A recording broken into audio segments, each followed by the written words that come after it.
Dieu avait donné à Adam la domination sur toute la création, mais à cause de sa désobéissance, il perdit tout. Cependant, le dessein de Dieu à l'égard de ses rachetés demeure savoir faire de nous un royaume, des sacrificateurs. Qui a fait de nous un royaume, des sacrificateurs pour Dieu son Père? Apocalypse 1,6. Aussi, lorsque nous recevons le don de la vie éternelle, si cette vie gouverne notre être intérieur, elle introduit en nous le sens de notre destinée, celle du trône. C'est elle qui nous donne cette vision élevée du dessein de Dieu.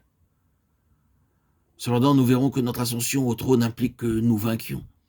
Celui qui vaincra, je le ferai asseoir avec moi sur mon trône, comme moi j'ai vaincu, et me suis assis avec mon Père sur son trône. Apocalypse 3, 21. Et ailleurs, celui qui vaincra héritera ces choses. Je serai son Dieu, et il sera mon fils. Ainsi, Dieu ne désire pas seulement des gens rachetés, mais des rois, et cela présuppose une préparation, une formation par une discipline sous une autorité.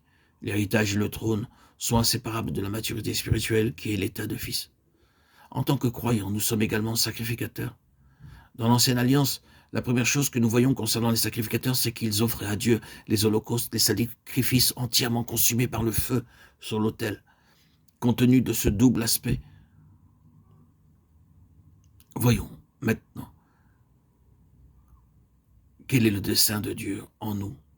Israël était un peuple racheté, témoin des œuvres puissantes de Dieu. Cependant, il lui fut infidèle en se faisant un veau d'or, alors que Moïse était sur le mont Sinaï. Satan avait détourné le cœur de ce peuple, et en l'éloignant de Dieu, il lui ravit l'adoration. Alors Moïse se plaça à la porte du camp. À moi, ceux qui sont pour l'Éternel. Exode 32, 26. Seule la tribu de Lévi s'assembla auprès de lui, et Moïse lui dit, consacrez-vous aujourd'hui à l'Éternel, même en sacrifiant votre fils, votre frère, afin qu'il vous accorde aujourd'hui une bénédiction. Exode 32, 29. Cet exemple illustre de façon simple et claire le point suivant. Bien que nous soyons enfants de Dieu, nous avons à répondre à son appel en vue de la vocation qui nous est adressée, car de notre réponse dépend la qualité, la stabilité de notre marche spirituelle. Parce que Dieu nous aime, il ne nous contraint en rien, il laisse à l'homme le libre choix de le suivre ou non. Dieu désire des hommes selon son cœur, qui lui obéiront délibérément et joyeusement pour faire sa volonté.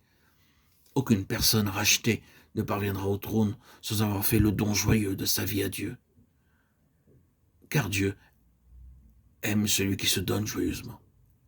Dieu a choisi Christ comme le modèle et l'étalon de mesure auquel nous devons être conformés. Ainsi, la mesure pour chacun, c'est Christ.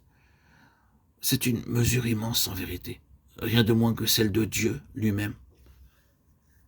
Ceci explique qu'il nous désire tout entier pour lui, puisque son dessein à notre égard, c'est qu'il soit tout en nous. Christ est tout et en tous. Colossiens 3, 11.